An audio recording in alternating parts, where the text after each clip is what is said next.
Jésus-Christ, bonjour et bienvenue à cette méditation en ce matin.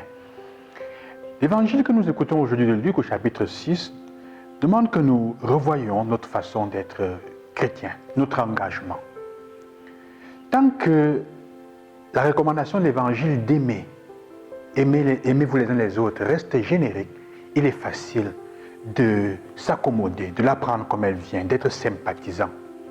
Mais quand elle commence à préciser, comme aujourd'hui Jésus fait, ce que ça veut dire exactement, et comme même la première lecture au Colossiens, Saint Paul le dira, quand il demande à détailler concrètement ce que ça veut dire aimer pour l'évangile, alors ça devient un peu antipathique. Ça devient un peu fort. On commence à comprendre que ce n'est pas aussi facile. Ça met en difficulté notre liberté. Jésus, en fait, dans l'évangile d'aujourd'hui, dit d'une certaine façon, le texte nous permet de voir trois choses. D'abord qu'en effet, il faut continuer à faire du bien.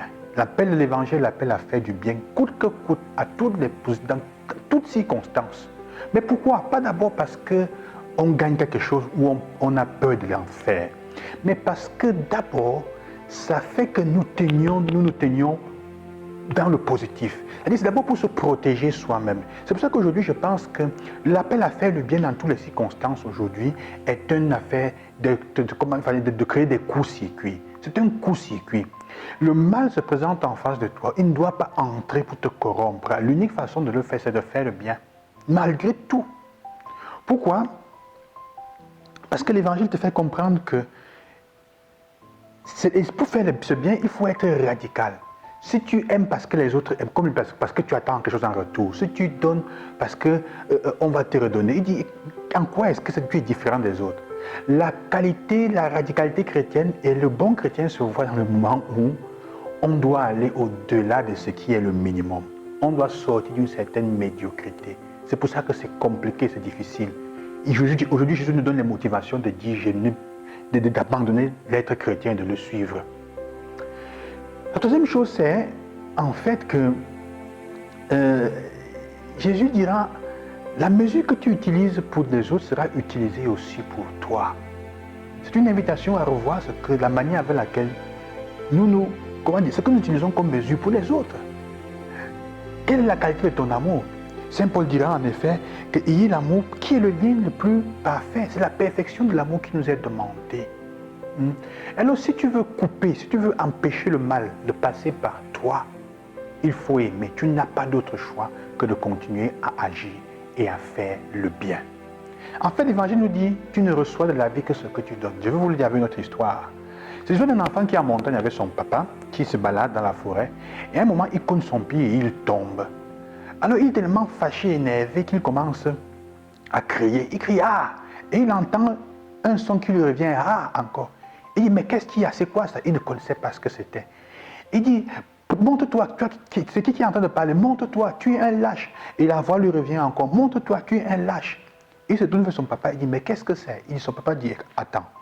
Son papa dit, je t'aime bien. Et la voix revient encore, je t'aime bien. Tu es fantastique. Et la voix lui revient, tu es fantastique. Et son papa lui dit, tu vois, ça c'est l'exemple de la vie et de l'univers. Elle te redonne en arrière toujours ce que tu lui donnes. Si tu offres compassion, tu recevras compassion. Si tu offres amour, tu recevras amour. Si tu offres joie, paix et accueil, tu recevras la même chose. La vie te donne toujours en arrière. Elle te redonne toujours ce que toi, tu lui donnes. Quelles que soient les circonstances, et c'est comme ça que ça va. Dans toutes les situations, les plus petites, tu peux penser peut-être que ce n'est pas vrai.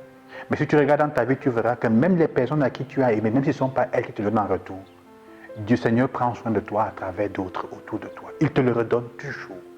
La mesure que tu utiliseras pour les autres sera la même mesure qu'on utilisera pour toi. Quelle est la mesure que tu utilises? C'est la mesure de l'amour, c'est la mesure de la vengeance. Je disais la parole de Saint Paul ce matin, et même l'évangile d'ailleurs, elle est tellement concrète qu'elle nous met en difficulté et vraiment en difficulté. Parce qu'il dit, offre compassion, accueille l'autre, ouvre-toi, donne miséricorde, et tu recevras miséricorde. Que le Seigneur vous accompagne et qu'il vous soutienne, qu'il vous donne la grâce d'avoir une foi, comment dire, forte et de faire le bien dans toutes les circonstances, même si pour l'instant il semble que ça ne porte à rien. Bonne journée, loué soit Jésus-Christ, et à demain.